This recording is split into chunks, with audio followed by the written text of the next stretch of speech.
waiting for this address since about 2 p.m.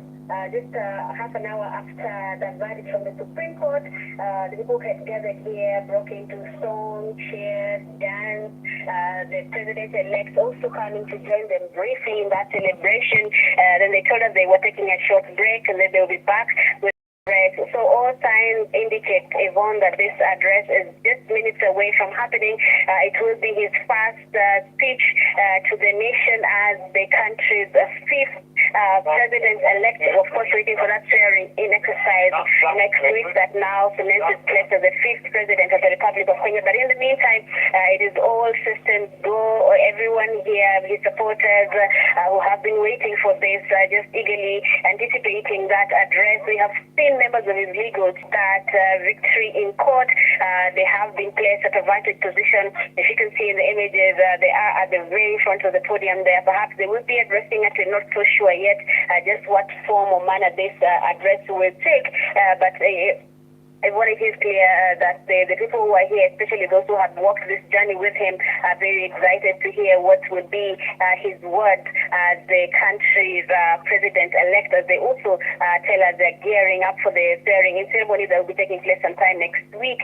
As for now, everyone is just a matter of wait and see. First seat, of course, placed there, we're told, for the president-elect, the incoming First Lady, the deputy president-elect, and the second lady, I'm not sure if that is the correct term, also just joining the duo on stage for this inaugural address to the nation, Yvonne, from the president-elect and his deputy. See you. Yeah, Brenda, I have two questions for you. Maybe I'll just ask them all at once.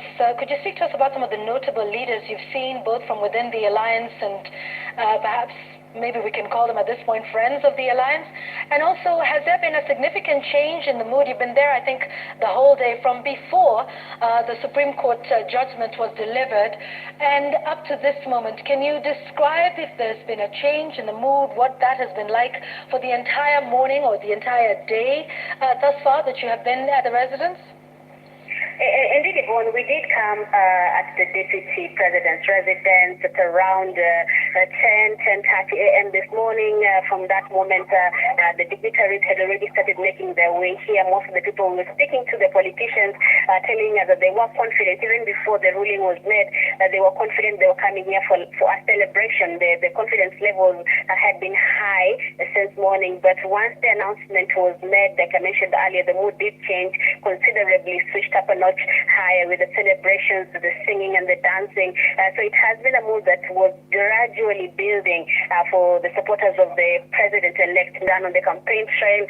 They had made sure that people came out to vote, and when that victory was challenged at the Supreme Court, saying that they had also put in the legal work, the legal legwork, as well as what they said were good presentations before the Supreme Court, and they were confident that what they had done would assure them of a victory even at the Supreme Court. So for them, the confidence levels had been already high, but the confirmation, of course, just cementing the win for them. So the mood has been gradually building towards the celebration that I think for most of them the climax would be the address by the president-elect. We have seen quite a number of notable figures here, many of them coming in, like I said earlier, from around 10, 11, all through the Supreme Court verdict, the duration of the Supreme Court verdict. Some of them were still coming in. We've seen a number of governors, seen, like I mentioned earlier, senators, members of parliament. We've seen friends of the alliance, like you call them, like the former governor Obado is here. We've seen the former governor for Makueni, also Manko. We've seen former governor, for instance, Cleophas Malala, have also seen him here. Former MP for Langata, Nixon Korir. So there are quite a number of people who in the Kenya Kwanza Alliance members. We've seen the party leader for ANC, Musalia Mudavadi, is here as well. Moses Wetangula is here as well. So quite a number of Kenyans, and a number of them who are also just coming to join in the party as they see what the future of the alliance looks like, because they have been told, despite the fact that most of the members there had already joined the alliance pre-election, the coalition also had left room for those who wanted to form coalitions or pacts post-election. So perhaps we'll be seeing quite a bit of that. We don't know. But as it is right now, Yvonne, it's, like I mentioned earlier, a game of wait and see as they wait for the president-elect to come out and address them. Yvonne? Thank you, Brenda. From the Deputy President's residence in Karen, leaders congregated waiting, just as the nation is, for the address from William Samoei Ruto, the fifth president-elect of the Republic of Kenya, following the dismissal of the petitions that were lodged at the Supreme Court this morning by the 7 Supreme Court judges in their judgment that was unanimous in upholding the election and declaration of William Samoei Ruto as the fifth president-elect. 19th of August, that was about 6 days after Kenyans went to the polls on the 9th of August to elect their leaders across 6 various positions. And as you can see from your screens there, elected leaders, party leaders, leading lights of the Kenya Kwanza Alliance, as well as others there, congregated waiting for the president-elect to make his address. You can see there, a number of aspirants, some of them former elected governors, elected members of National Assembly, members of Senate, governors, senators, as well as other leaders. Some, I think, who were also presidential candidates, if I'm not wrong, as well as, of course, leaders that you can see there. So this is what we await. I believe that's a former presidential candidate, David Maura Wahiga, who's present there. You can see Alice Wahome. You can see of Pa, who's the now former governor of Kilifi County, as well as several other elected leaders. You can see their former governor of Machakos County, Dr. Alfred Mutua, many others who are here as we await this address that is set to happen any moment now. Our Brenda Wanga is there and tells us this is set to happen. You can see the former speaker there, Justin Muturi. You can see former Governor Nanok, who was heading the William Samoei Ruto Presidential Secretariat. You can see the UDA leader there as well. Several other leaders who are congregated here at Karen. This is the Deputy Presidential Residence. This residence will soon be occupied by somebody new, and that is Rigathi Gachagua, who is the Deputy President-elect, while the person who was perhaps immediate former Deputy President and now President-elect William Ruto will be taking up a new position at State House, Nairobi. So, if you take a look at the summary of the judgment, out of all those petitions, they were all, of course, dismissed. And just a quick summary of all of them is that the presidential election petition number 5 of 2022, as consolidated with presidential election petition numbers 1, 2, 3, 4, 7, and 8 of 2022 were dismissed by the Supreme Court judges. As a consequence, the Supreme Court judges declared the election of the first respondent, that's William Samoei Ruto, as president-elect to be valid under Article 143 of the Constitution. And because this was a public interest matter, the judges ordered that each party shall bear their own costs. Those were the 3 final orders that were set out and read out by Supreme Court Justice, that is Martha Koome, and those decisions were unanimous. The final orders were unanimous as well. Remember, they had set out 8 issues for determination. The 9th issue was, of course, the relief that were being sought. It's been perhaps what some would say has been a rather eventful 14 days of the Supreme Court from the moment of petition. So this is what happened on the 15th of August, 6 days after the election. Wafula Chebukati, who's the chair, announced the results. And based on those results, the chair declared William Samoei Ruto the first respondent as the president-elect. And the declaration precipitated 9 petitions that were filed. Out of those 9, 2 were dismissed. The court heard 24 interlocutory applications, 1 preliminary objection. Like we said, 2 out of the 9 petitions that were filed were struck out. That is petitions number 6 and number 9. And they were struck out for failure to meet the constitutional threshold as set out in Article 140 of the Constitution of Kenya. On the 29th of August, 3 amici curiae briefs were admitted by the court. That is from the LSK, the Law Society of Kenya, the International Commission of Jurists, that's the ICJ, and John Walubengo, and 2 others. Now, because all 7 petitions substantially raised similar issues and sought similar reliefs, they were then consolidated into 1. That is on the 30th of August, and given the number 005 as the lead Supreme Court judges, crystallizing the issues for determination into 8. Those were deliberated upon, and each of those issues was dismissed. We've gone through those already, but I can lead you through them now. Of the 8 issues, they said that the technology that was deployed by IEBC met the standard. They said there was no interference with the uploading and transmission of Forms 34A. The Supreme Court judges also found that there was no difference between Forms 34A uploaded on the portal and those that were delivered to the National Tallying Center at the Bomas of Kenya.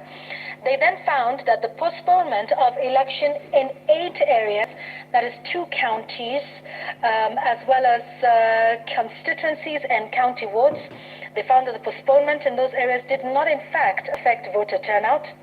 They also found no discrepancies between the votes cast for presidential candidates and other positions. For the 6th issue that they had set out for determination, the Supreme Court judges unanimously found that the election was carried out in line with Article 138 of the Constitution of Kenya.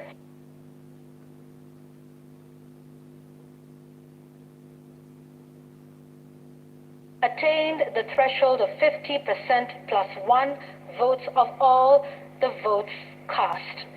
They found, therefore, that the irregularities and illegalities that had been raised by the petitioners did not, in fact, affect the final tally of the presidential election, and then went on to dismiss the presidential petition in its entirety, asking or requiring each party to bear their own costs. And that is what brings us to this moment now, where we await the president-elect, William Ruto, to make his speech and address the nation, as well as those elected leaders who are congregated at the Deputy President residence in Karen. And what you see on your screens is reactions from Kapsabet, from Nandi. We've taken you to Kisii, to Kwale, to Garissa, to Mombasa, and to various areas across the country as we continue to see the next steps that happen now. The swearing in, of course, is expected to take place 7 days from now. That is next week. But in the meantime, both houses of the National Assembly of Parliament, that is the National Assembly and the Senate, are expected to have their first sittings on the 8th of September. That's this week. That is following the gazettement of those sittings by the President. Let me just read you the Gazette notice. For the first sitting of the National Assembly, this is by President Uhuru Kenyatta, saying, in exercise of the powers conferred by Article 126(2) of the Constitution of Kenya, I, Uhuru Kenyatta, President and Commander-in-Chief of the Kenya Defence Forces, appoint that the first sitting of the National Assembly shall be held at the main Parliament buildings in the National Assembly chamber on the 8th of September 2022 at 9 o'clock. That is a Gazette notice dated today. And the same reads for the first sitting of the Senate.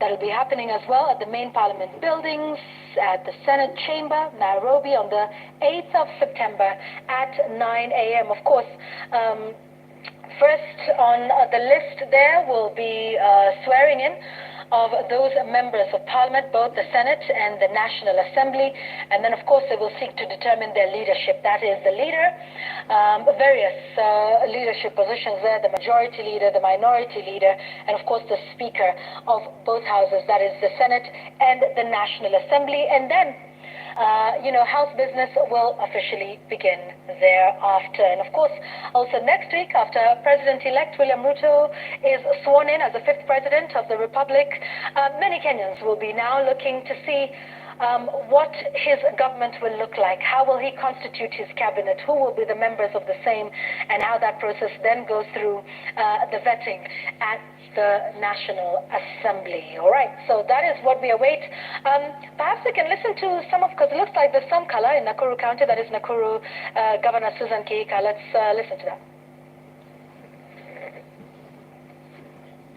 Asante na Mungu awabariki. Pia nilikuja kwenyu nikawaomba kazi na kwa ukweli mlinishikilia na mkanipatia kazi. So may God bless you kabisa. Na mjue mimi zile vitu tuliongea wakati wa kampeni sikuwa nasema tu ili mnipatie kazi. Nilikuwa nazisema ili mkinipatia kazi nitaanza kuzifanya. Ndio hiyo. Kwa hivyo very shortly mtaona kazi imeanza. Nitawaletea ile pesa ya mahasla muweze kujiinua kwa biashara. Nitakuja tupange hii town. Tumeweka komiti ya kutusaidia ili kwamba kama town service alone wanarudi town hapa tujue wenye watarudi. Ndio hiyo. Na pia tumesema nimetembea pale juzi nikaona zile vitu pia zinaleta shida kwa baki. Tutasema tutareduce ili town irudi sawa sawa. Lakini nataka mjue uchumi itakuwa namba moja, kufufua na kuamsha uchumi. Maneno pia niliwaambia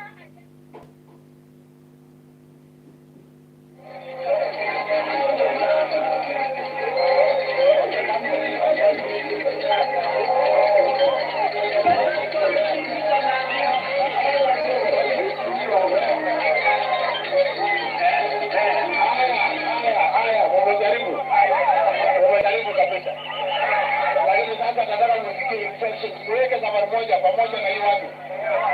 Uwe tayari pamoja na hawa. Votan. Haya, mkuwe tayari, tafuta votan. Alama wingi tena tuweke wingi. Haya, votan.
celebrations going on because of the Supreme Court upholding Rutos election all over the country. Kindly watch this video. Kindly stay connected. Watch everything as it is unfolding.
With His Excellency the Deputy President Rigathi Gachagua, his wife Pastor Dorcas Gachagua in tow. So kindly let us take our seats, and we do not want anybody at the back of the dais. We all need to come to the front on this side. Nobody be at the back. So if you have a seat, kindly take your seat as we get ready to receive His Excellency, the President, Dr. William Samoei Ruto. Let's have some background music as we continue.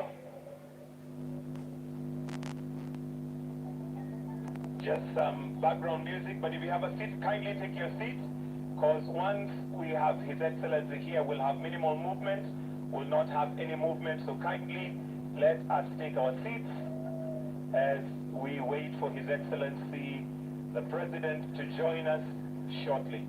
Once he gets here, we're going to stand up for the national anthem, then followed by the East African anthem, then we shall hear his address as guided.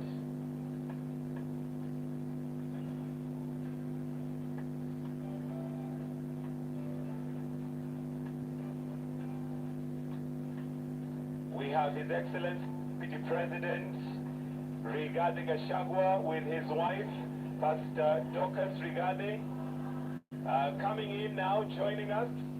And why don't we give them a warm reception as we clap for them? It's been a long journey.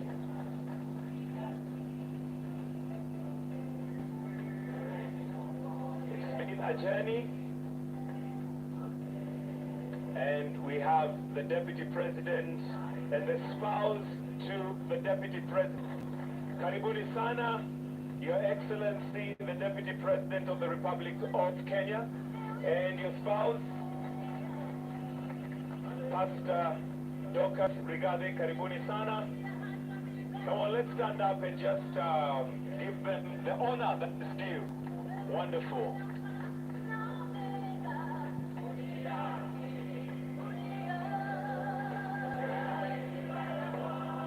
Let us now present who's going to be joining us very, very shortly.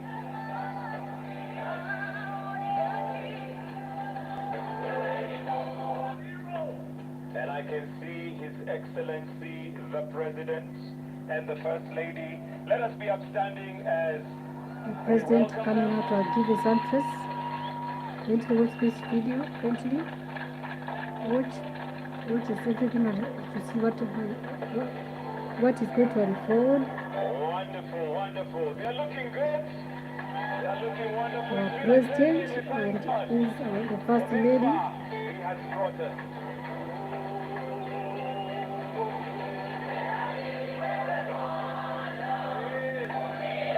What a mighty God.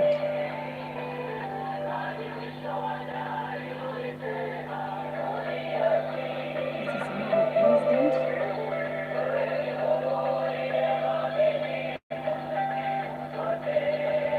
Warm welcome for the President.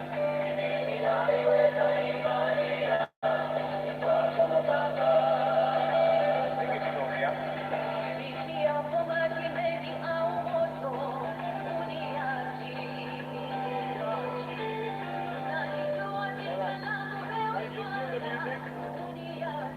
Let us all, anybody who is sitting, kindly let us stand up for the national anthem.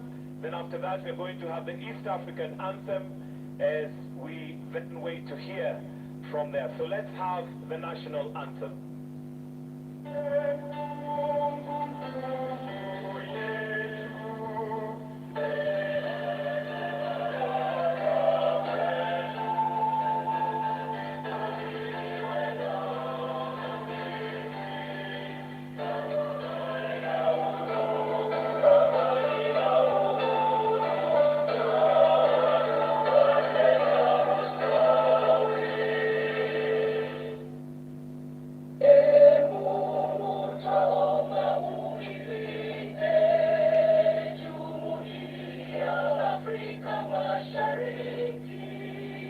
It's a national anthem for the East African community.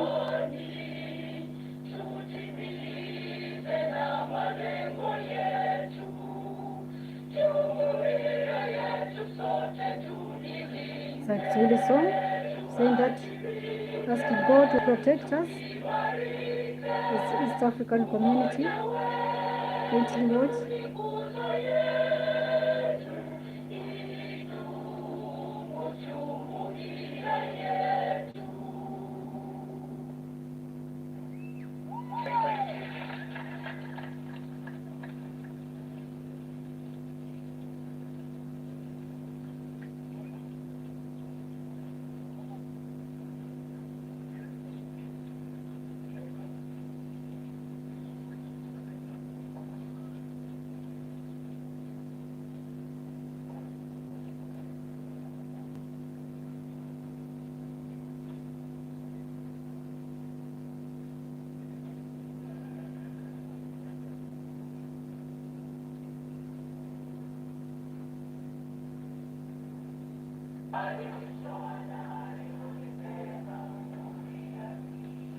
All right, we're going to start with a word of prayer, and we're going to ask the spouse of the Deputy President, Pastor Dorcas Brigade, to lead us in a prayer. Welcome.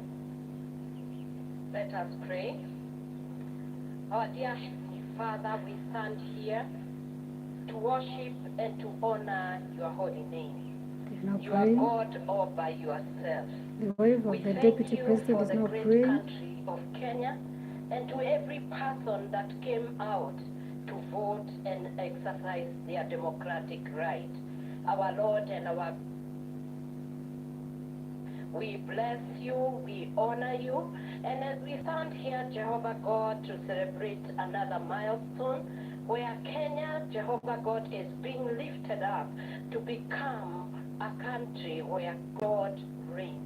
We worship you and we honor you for the president who have given to us and the deputy president, our Lord, and everyone who has been elected. We pray for the unity of all Kenyans, that we will become one people.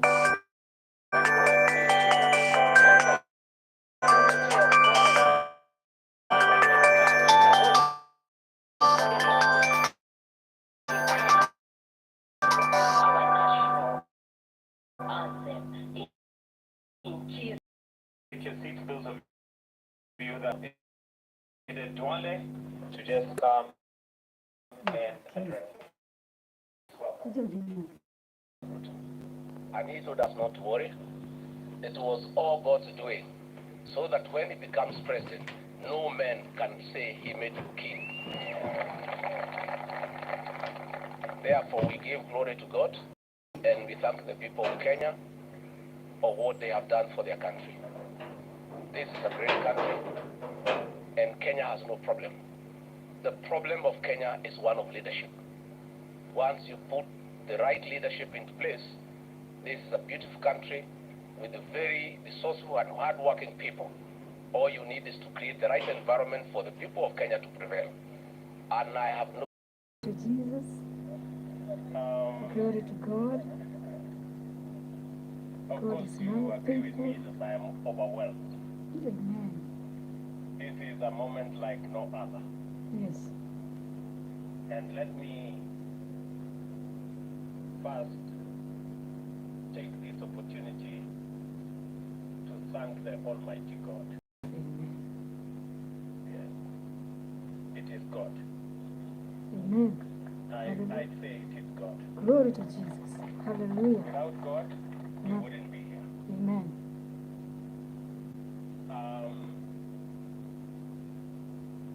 I have gone through many difficult situations, but because of God, that today the people of Kenya have made a choice, and that choice has been confirmed by our judiciary. Let me first and foremost say we are truly grateful as a team, as the Kenya Kwanza team. We are grateful to God because we have come a long journey. We have worked hard. But as the Bible teaches us in Proverbs 20 verse 7, that some trust in chariots and others trust in horses. But it's not the waking up early, it is not the working long hours,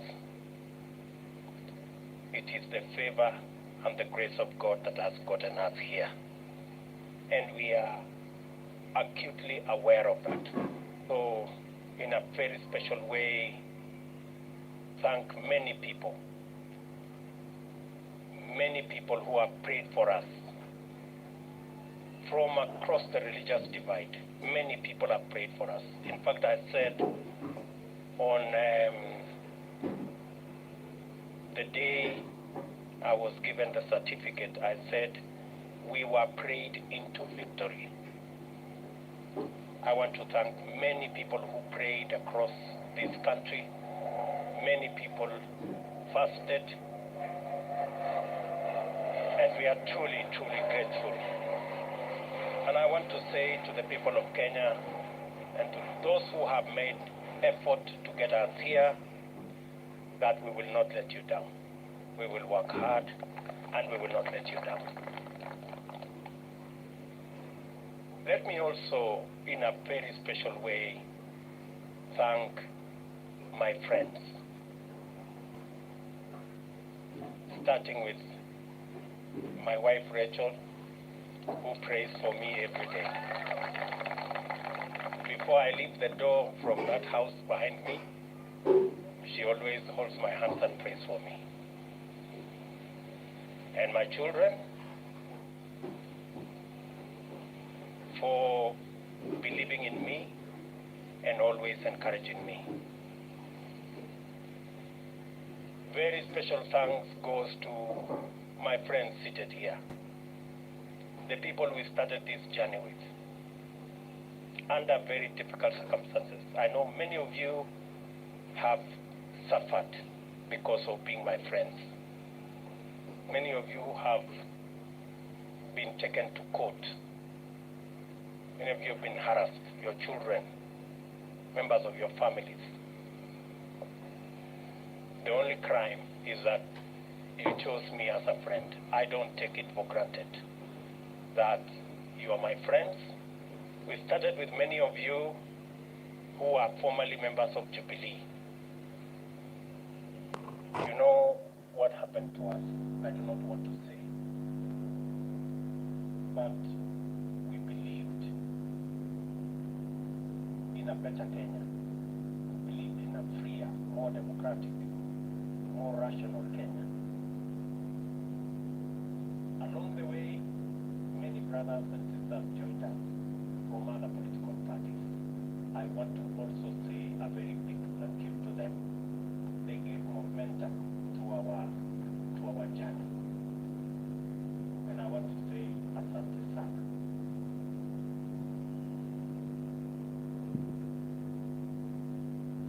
Let me also congratulate and recognize and appreciate This is our president, Kenya who believed in us. addressing the nation after his victory. Their way. And I'm really believed in us. They listened to us. You know, the legendary Mama Boga and Boga Boga guys. They are the heroes of our campaign. They defined this election. They were the embodiment of our quest for a better economy for our Kenya, for our country. The millions of Kenyans who believed in us. Today, by voting for me, the millions woke up early to go and vote. They have not only voted for me, but they have opened doors and gates for their own children in every village, in every neighborhood, knowing very well that their children as well can become leaders. And every child is free to dream, and every child is free to aspire to any of it. And working hard, believing in God, they can get wherever they want to go. I think my election opens possibilities for all our children, irrespective of their background, irrespective of where they come from, irrespective of their financial state. But this afternoon, with the unanimous decision of the Supreme Court of Kenya, our lengthy, suspenseful, and protracted elections have come to an end. My fellow presidential candidates and I made our respective case be open and submitted ourselves to their sovereign division of the ballot. After that,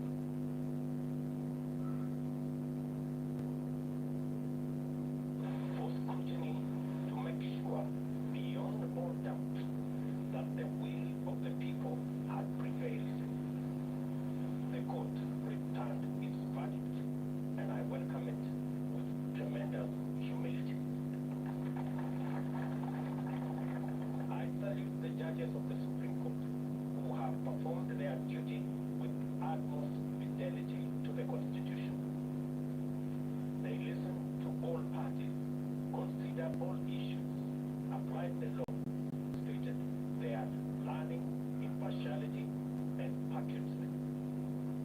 Their professionalism has elevated the stature of the judiciary, enhanced the place of petition process in legitimating election results as the true reflection of the people's decision, and afforded the nation an opportunity to reflect. It also afforded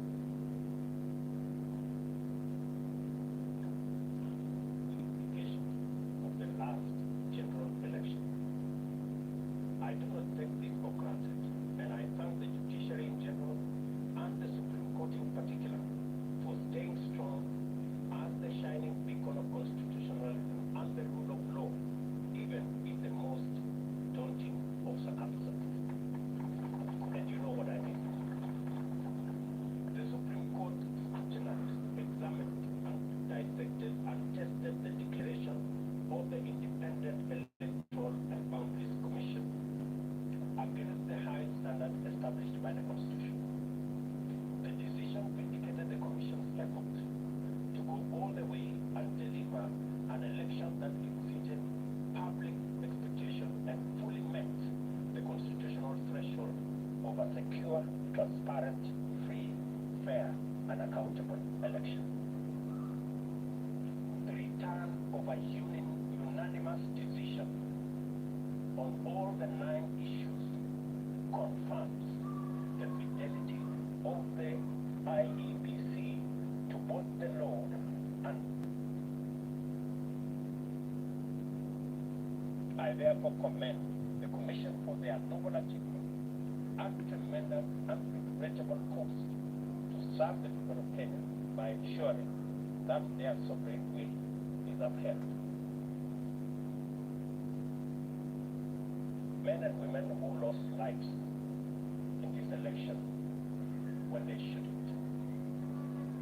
There was blackmail, threats, intimidation, and all manner of attempts to subvert the will of the people. The IEBC stood firm. The judiciary has vindicated the IEBC.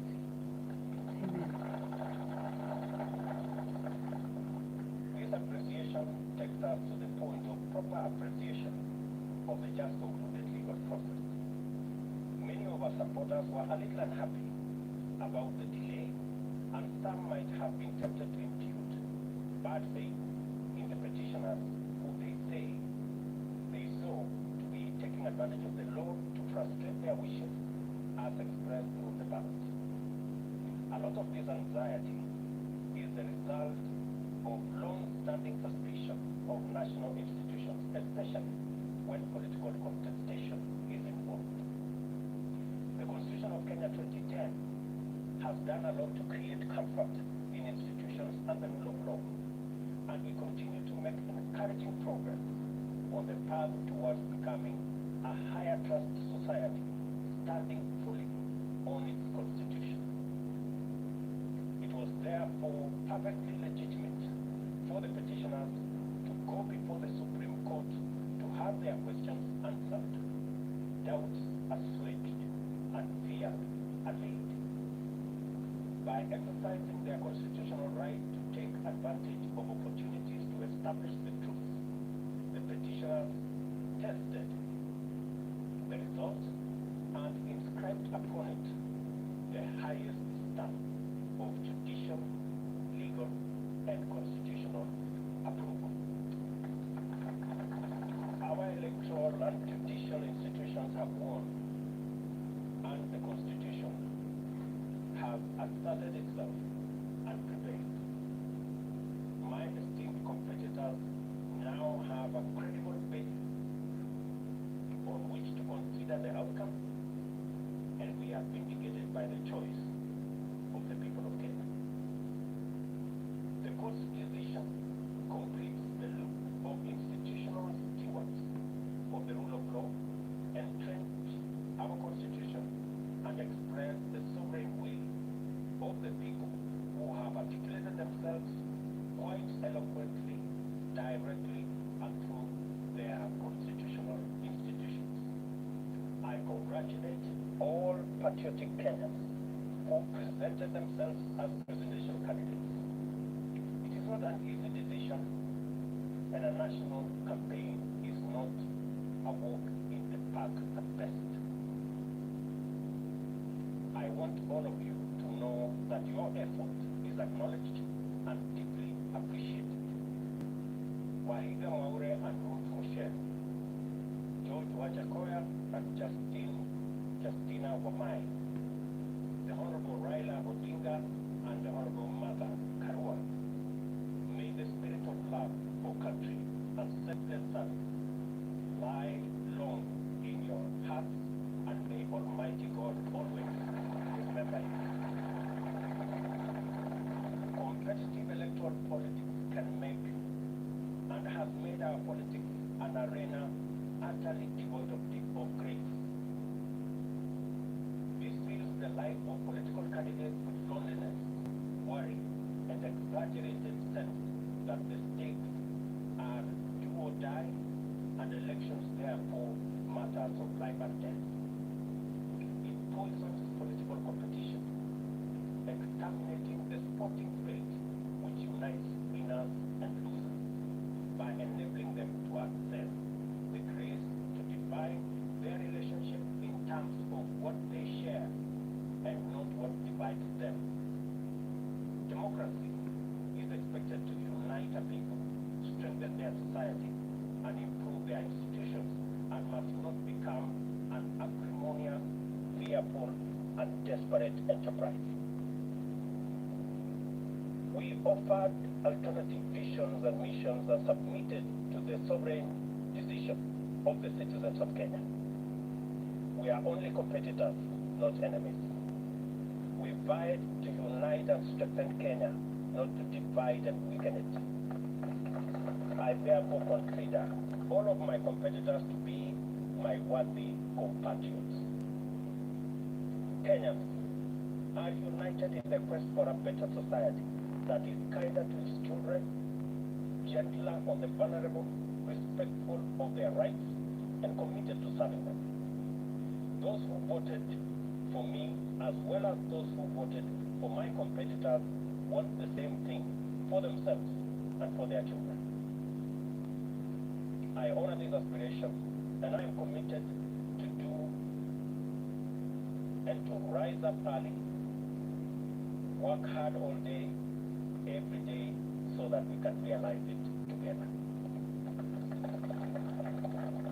My deputy and I and the Kenya Kwanza team pledge to make Kenya a country of everybody and everyone. My administration shall do justice to all, regardless of their social status, religion, ethnicity, gender, whether they voted at all or whom they voted for. I therefore extend a hand of brotherhood to all my competitors and to all their supporters. We are not enemies, we are Kenyans. Let us unite to make Kenya a nation where everyone shall be proud to call home. My administration will recognize in full the now established tradition of honoring our leaders who have served this nation and shall not in any manner interfere with their privileges and their entitlements in retirement. They are revered elders of our nation who deserve respect at all times. It is now time for us to prepare for the day when we wake up to the momentous duty to serve Kenyans. Let us all reflect on our contribution and look forward to build this country and nation together to achieve the glory of Kenya, express its heritage and splendor, and fill every Kenyan heart with thanksgiving. As I said earlier, the hero of our campaign is the legendary Mama Mboga and Boda Boda. The hero of the election is one Wafula Chebukati, and the independent electoral and and the hero of our democracy and the rule of law and constitutionalism is our judiciary. We celebrate all Kenyans, and I pledge and commit to work as the Kenya Kwanza team in making sure that we take Kenya to the next level. I will be making a much more comprehensive statement further down the road. I thought I should recognize everybody who has made a contribution towards this success today. As I say, it's not about me and my good brother Gashagwa and the leaders who are here. It's about all millions of Kenyans who have made a contribution to us getting where we are. I will shortly be putting a call to my good friend, President Uhuru Kenyatta.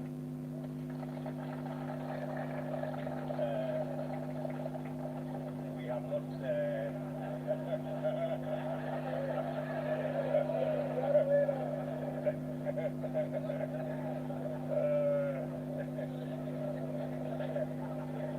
we have not I haven't talked to him in months. But shortly I will bring a call to him so that we can have a conversation on the process of transition.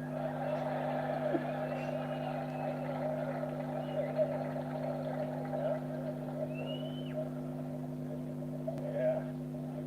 I know he worked hard in his own way, but the people of Kenya have made a decision.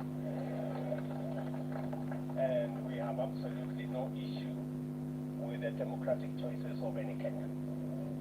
You remember I said earlier, when I chose to support Uhuru Kenyatta, I did not give him conditions that he must support me. I have made that very clear. So I take no offense at all that he decided to choose and support somebody else. And therefore, we will remain friends as we have been in the context of where we are. And we look forward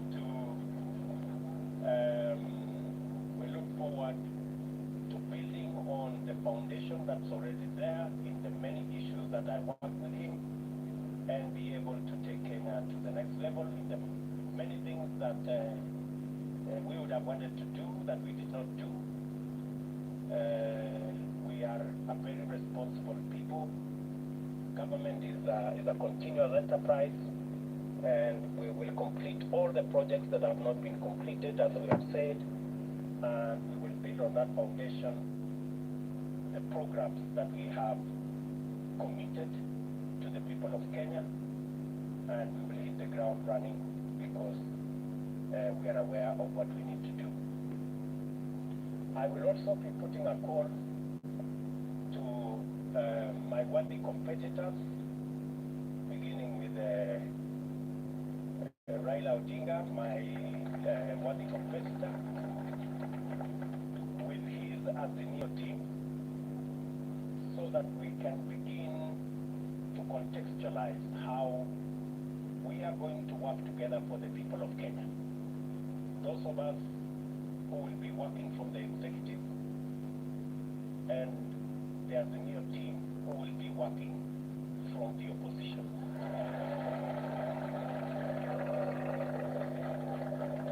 And as I committed to the people of Kenya, I believe in the rule of law. I do not believe in the handshake stories.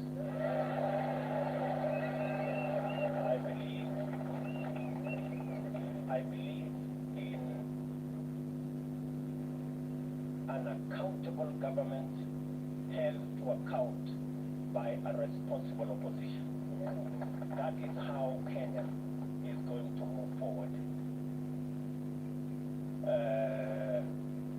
And so I look forward to a conversation on how they will hold us to account and make sure that we deliver on the commitments that we have made to the people of Kenya, and public resources are put to good use in an accountable manner, and so that we can reap the benefits of what the people of Kenya have done in electing us into office.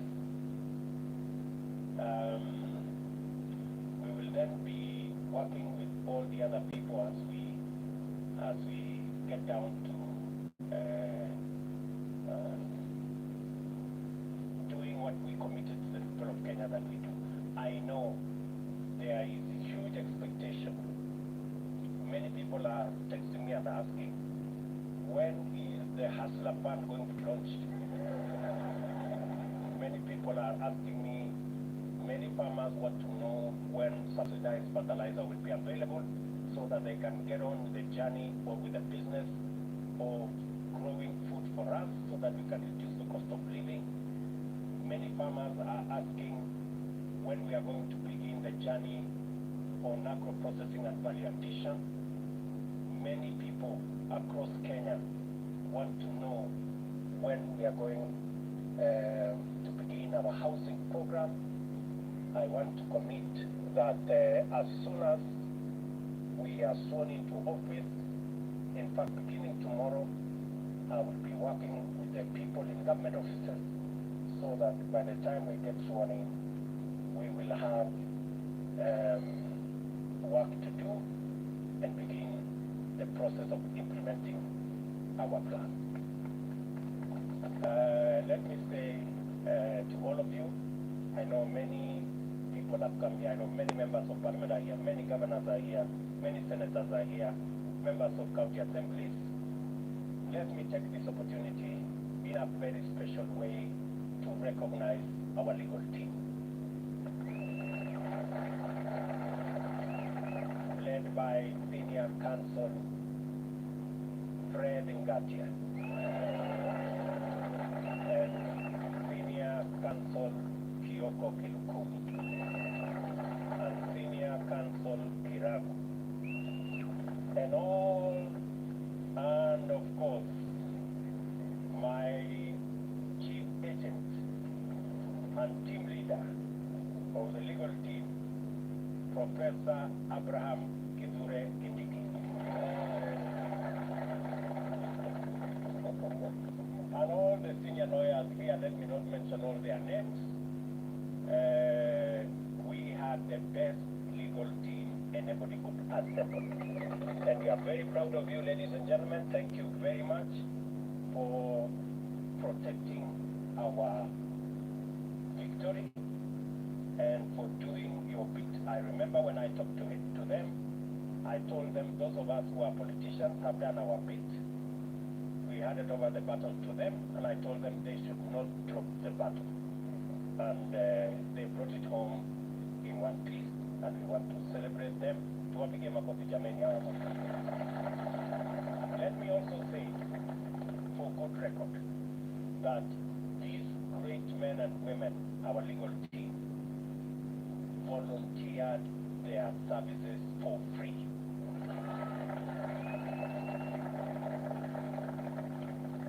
It is amazing that they said this is a patriotic duty they are doing for their country, and they were going to donate their time, their intellect, their professionalism to make sure that they do that is what is right for Kenya. Ladies and gentlemen, I sincerely appreciate on behalf of the Kenya Cancer team your sacrifice, your contribution, and your commitment to this journey. Asanteni sana. Of course, there are many volunteers.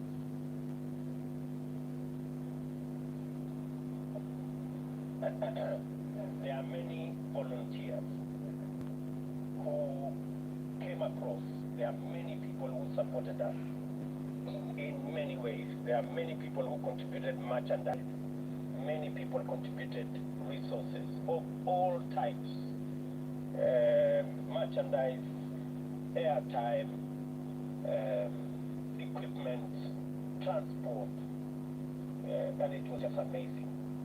We ran a campaign. Many people believed that I was very organized, but I want to tell you, it was not me. Everybody made a contribution. That's why the whole thing looked seamless. We didn't have to push nobody to do nothing. Everybody did what they were supposed to do without asking. So I want to say thank you very much to our team.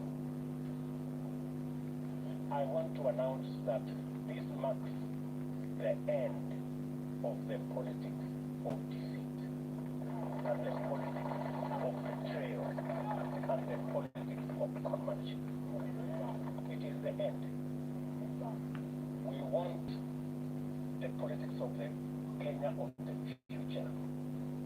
Every leader must be held to account of what they say, and they must match what they say with what they do.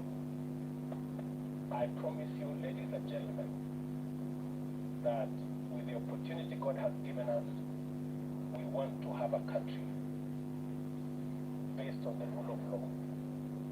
As my deputy has said,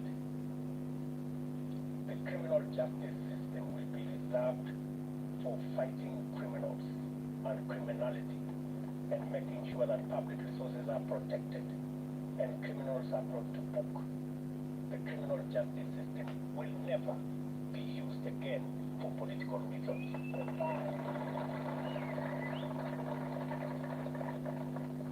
Let me say it again. The criminal justice system will never be used again against those who have a contrary view, political view to ours. I want our competitors to rest assured that though the rest of us have been subjected to threats, blackmail, intimidation, and unnecessary fights, I commit that under our administration, nobody will be vilified or victimized or prosecuted for holding a contrary political view from ours. This is a democratic country, and we want to remain so. Our competitors have nothing to fear, like the way many of our supporters have had everything to fear for being our friends or for holding a contrary view from those who wielded power. So, and as I have said, we will respect our president, Uhuru Kenyatta, in his retirement.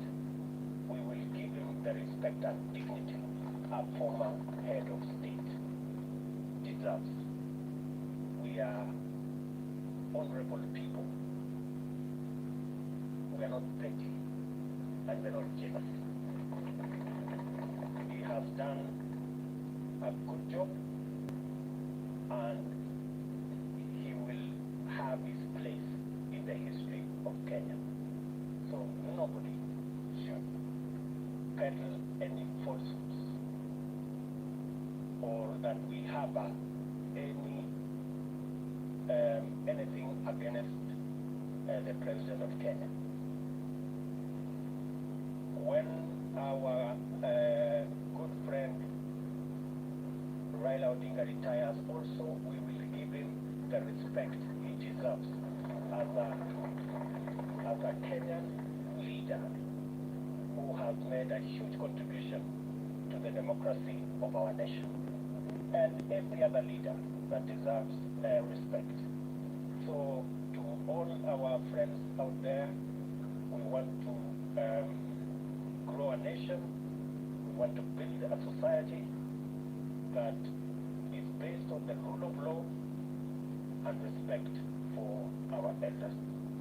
So let me leave it there for now. The rest of the things we're going to say, I will take maybe one or two questions so that we can conclude this press conference. Na nitasema kwa Kiswahili, nitajibu maswali kwa Kiswahili. Tumekubaliana?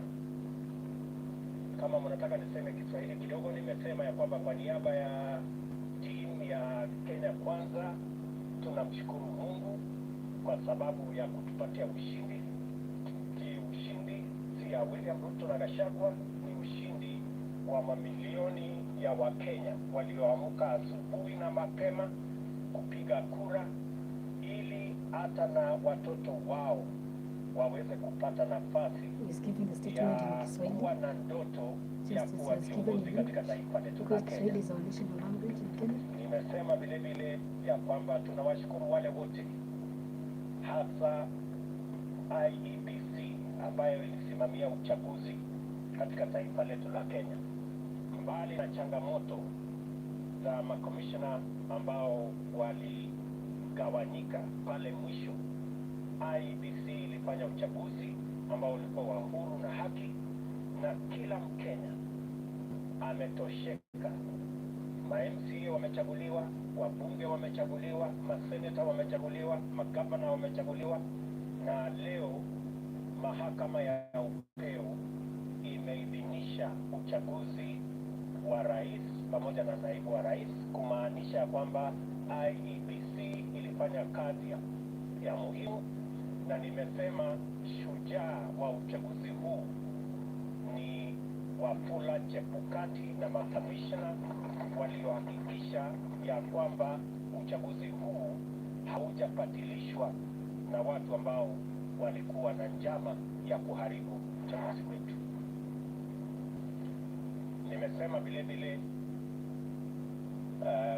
tutapata nafasi kama viongozi kuongea na rais wetu ambaye anaenda kustaafu ili tuweze kupanga mambo ya kukamilisha succession kwa njia na taratibu ambayo iko na heshima.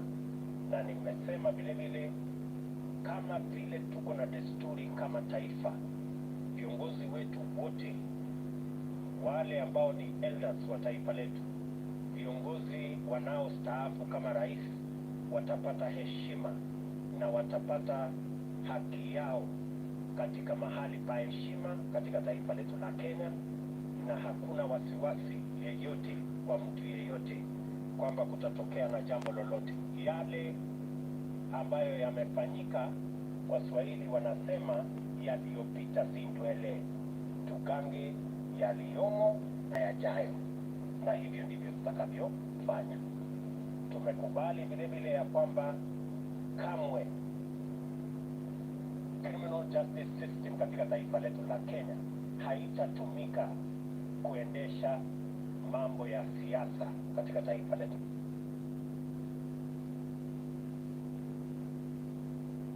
Kuna msimamo tofauti ya kisiasa bila ya kujali ya kwamba watasikitishwa, wataadhibiwa, watafunguliwa mashtaka yasiyo na maana. Hiyo haitafanyika katika taifa letu pale tukiwa viongozi katika taifa letu la Kenya. Wananchi wengi wamehangaishwa, wamesumbuliwa, wamefanywa mambo mengi kwa sababu ya misimamo yao ya kisiasa, na tumesema haya mambo tutayakomesha. Tunataka kuwa na nchi ya demokrasia, mahali maoni ya kila mtu ni ya muhimu na hakuna mtu atashurutishwa kuwa na msimamo mmoja ama msimamo mwingine. Any questions, good people? Thank you very much. I don't think you have any questions. Kuna swali ya kusema nini? Sema jina. Thank you so much, Your Excellency. Congratulations on your win. My name is Ibrahim Karanja. I work for NTV. You have repeatedly said during the time the IEBC declared you as a winner, and even now when the Supreme Court has upheld your win, that you will work with your government and with the opposition to the extent that it remains in the opposition. From where you sit, how should Kenyans take then your move of incorporating members of parliament who were elected in what were opposition parties in the election. Thank you so much. Thank you very much. You know, as I have said, there are many people who today are in Azimio, not because they want to be. This is our president addressing the nation We have many after his victory was upheld by the Supreme Court. belonging to Azimio. There are many leaders. If many of these leaders, if they tell you their stories, they are horror stories. Many of them were told, if you don't join Azimio, this court case, KRA will be brought on you and many other threats. And that's why I said the other day, our brothers, competitors on the other side, they have to really think of how to take their coalition into the future now that they don't have the instruments of blackmail, threats, and intimidation. Because they have built their coalition using force and blackmail. And you know, this is a country, a democratic country, and you cannot force anybody to make political choices they don't want.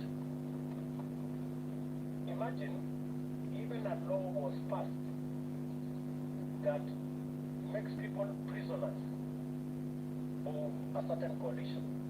That you once you sign a piece of paper here, and they make sure you sign that piece of paper at night when the lights are switched off. And then you are told, once you sign, you are not free. You know, that is not a country that we all wanted to belong to. So, there will be people who will want to join Kenya Kwanza, and you know, a majority of the people who have decided to come and join Kenya Kwanza actually were people who were together before. They were just boxed into a corner, threatened, blackmailed, and told they must belong to a different formation. So, because we are a country of free choices, yeah, I want you to know that we will have an opposition in Kenya. There will be no handshake like the one we witnessed before. That creates a mongrel of a government where nobody knows where the line is. That one will not happen. But there will be people who will choose because of preference, because, for example, I'm sure maybe you're talking about Ali Roba and his team. Ali Roba and his team are members of Jubilee. We were together. Or Kiraito Murugi for that matter. These are people who were together. They were just told, you must be here, otherwise X, Y, and Z will happen. Now that we are breathing fresh air and freedom Our president is addressing. Thank you, Ward. Thank you for joining me. Thank you very much. Any other questions? Yes, my good friend. But here will a microphone.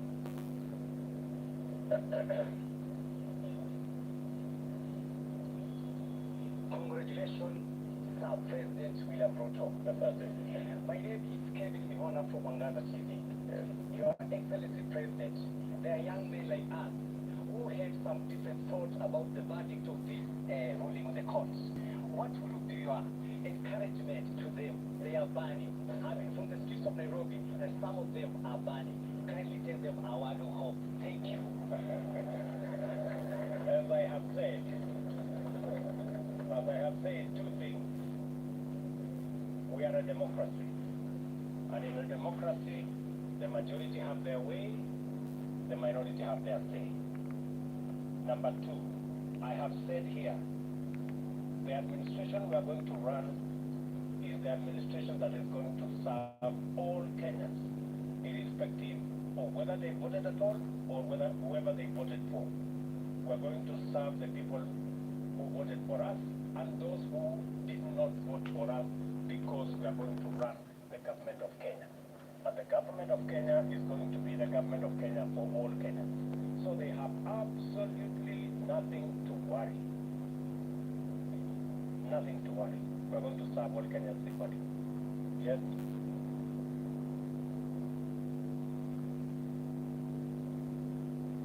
Mr. President, congratulations. Thank you. My dream was to be a professional footballer, but I had to kill that dream. What's your plan now that you're in power in terms of speaking and making sure the football in the country works? Because there are so many dreams out there have been killed because of individual selfish reasons. What's your plan on that one? The same way the people of Kenya have made my dream a citizen from nowhere come true.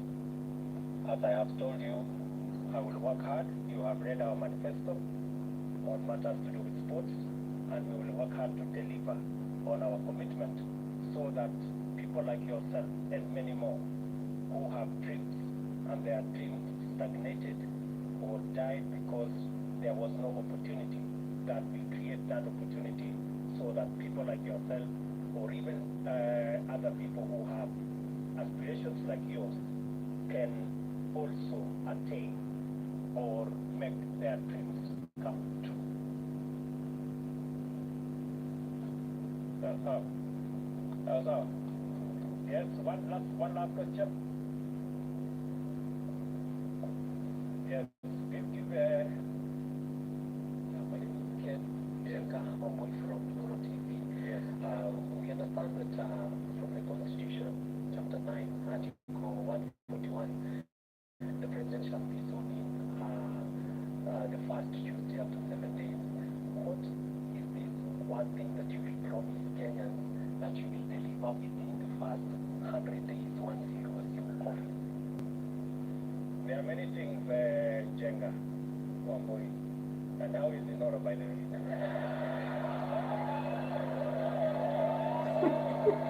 Jesus.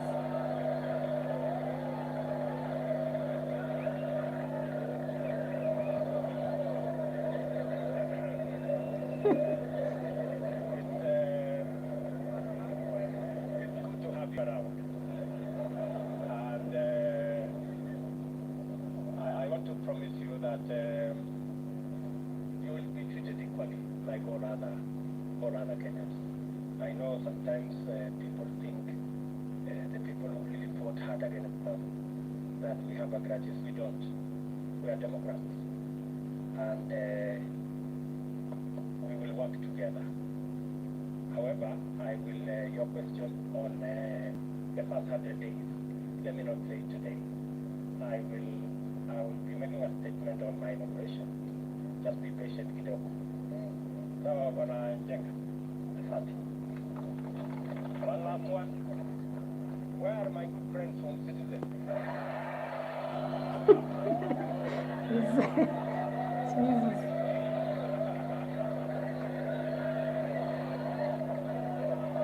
No, it was...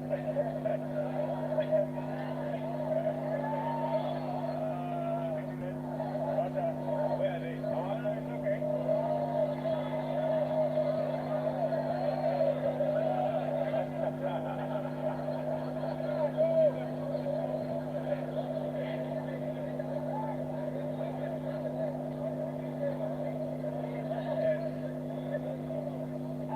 Congratulations on your win, Mr. President. My name is Brenda Wanga from Citizen TV. I know you have said you will give a comprehensive statement a little bit later on what you intend to do in your first 100 days. You said that you manifested before, but I know most of us are quite concerned and we would like to know what your plans are in regards to fighting graft. That has been quite a big issue during this campaign. Thank you. Thank you very much. Thank you very much. I think it's a fair question.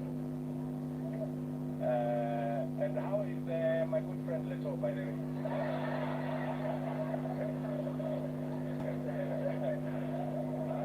I'll say hello to Chemutai Goichi. So, as I have said, I am going to make a comprehensive statement, and I want to promise you that among the things I want to do on the 100 days, one of them is going to be about tackling corruption. So expect a statement and expect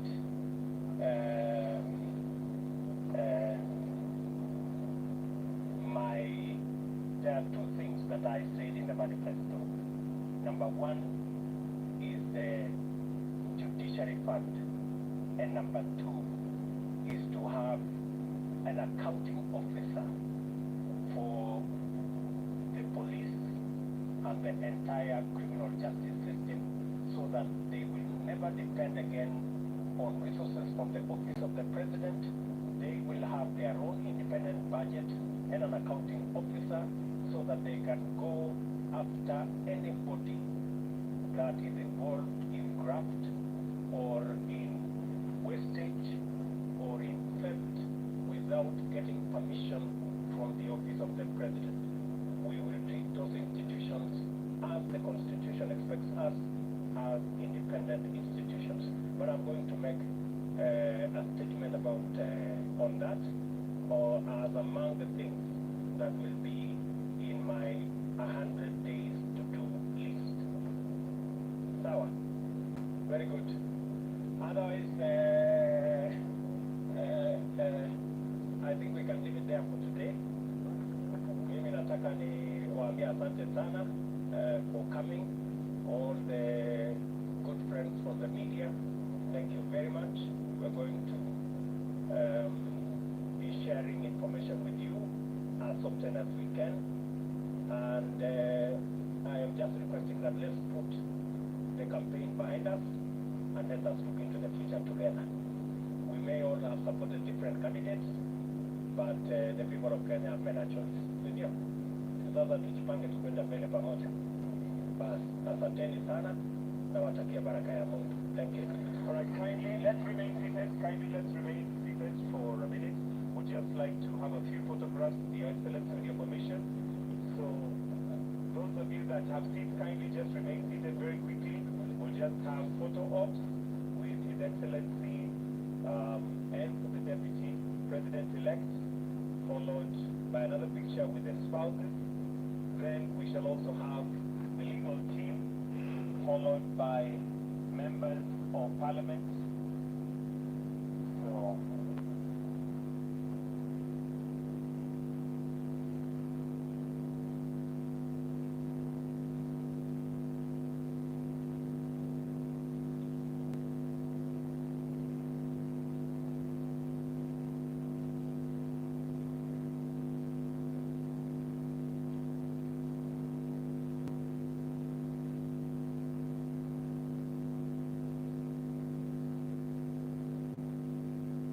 Excellency, the President-elect, the First Lady, the Deputy President-elect, and the spouse to the Deputy President. Wonderful picture right there. Next, we'd like to call the legal team. So we'll ask His Excellency to just step out so that the podium is bigger. We'll have the legal team to have the next picture.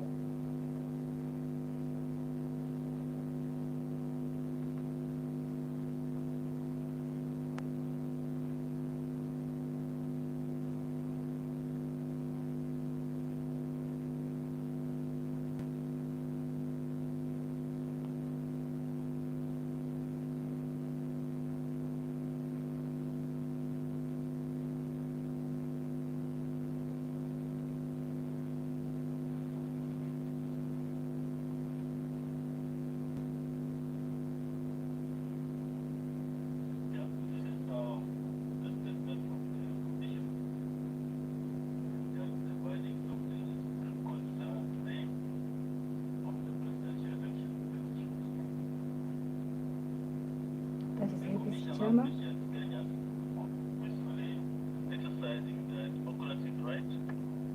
Sema Chebukati.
next time.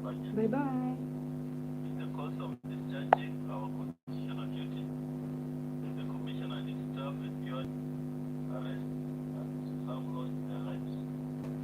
It's tragic that Mr. Daniel Mushoka, a returning officer for Embakasi East constituency, was abducted and tortured to death in the line of duty.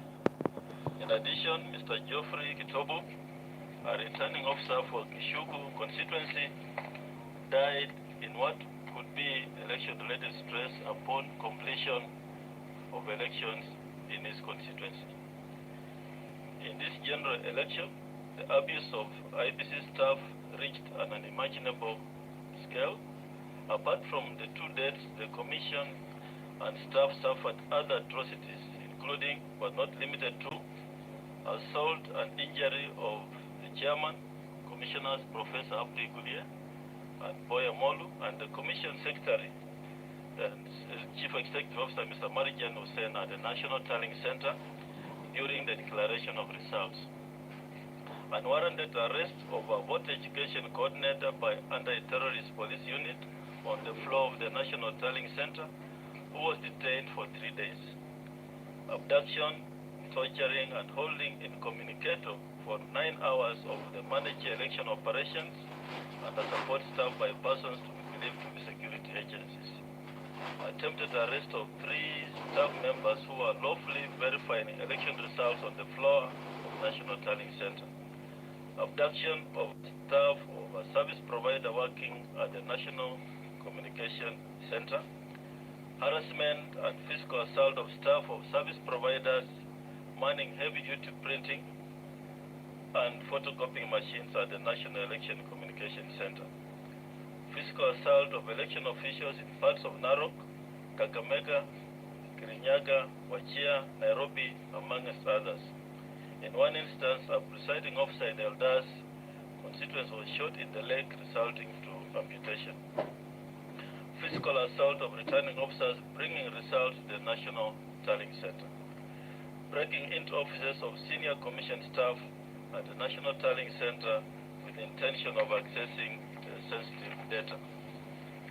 Ethnic profiling, targeting, and cyberbullying of members of the Commission and its staff.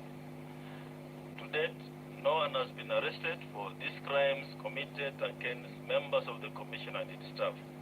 As it stands, no human rights or civil society organization have condemned these heinous acts meted on the Commission and its staff. Working for IEBC should not be a death sentence. The Commission reiterates that election is a process and not an event. This process started immediately after 2017 general election, and the Commission tested its systems and processes in over the 40 by-elections in the last 5 years. Therefore, the Supreme Court judgment today is a testimony that the Commission conducted a free, fair, transparent, and credible general election that met the democratic aspirations of the people of Kenya. The Independent Electoral and Boundaries Commission is finally vindicated. We look forward to the full judgment of the Supreme Court, as well as feedback from our stakeholders during the post-election evaluation exercises which will inform areas of improvement in the electoral process. Finally,